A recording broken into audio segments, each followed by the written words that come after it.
De la santé à la sécurité en passant par la politique et l'économie, le chef de l'État, dans son adresse à la nation camerounaise, a dressé le bilan de l'année 2020 et posé les jalons de la nouvelle.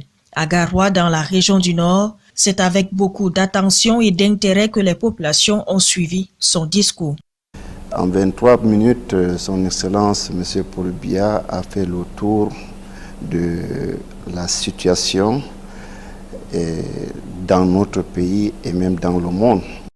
La situation sanitaire mondiale a eu des répercussions sur l'économie nationale, mais l'État reste optimiste et vise une croissance à 2 chiffres. La stratégie nationale de développement 2030, qui remplace désormais le document de stratégie pour la croissance et l'emploi, arrive à son terme, est perçue par les opérateurs économiques et les responsables des jeunes comme un élément important dans la lutte contre le chômage. On a parlé du chômage des jeunes, qui constitue un des grands axes de la stratégie nationale de développement.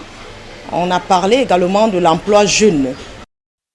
Pour Oumarou Dabo, dans son adresse à la nation, le chef de l'État a une fois de plus réitéré la volonté de trouver des solutions pouvant permettre de mettre un terme à la crise socio-politique qui secoue les régions du Nord-Ouest et du Sud-Ouest. Il a également appelé les sécessionnistes à déposer les armes afin que notre pays retrouve la paix.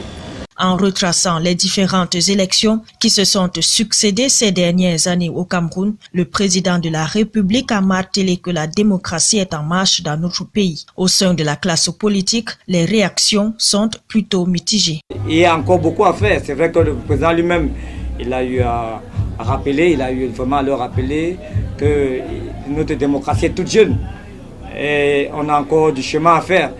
Opérateurs économiques, hommes politiques, responsables des jeunes, tous émettent le vœu d'un Cameroun debout contre vents et marées.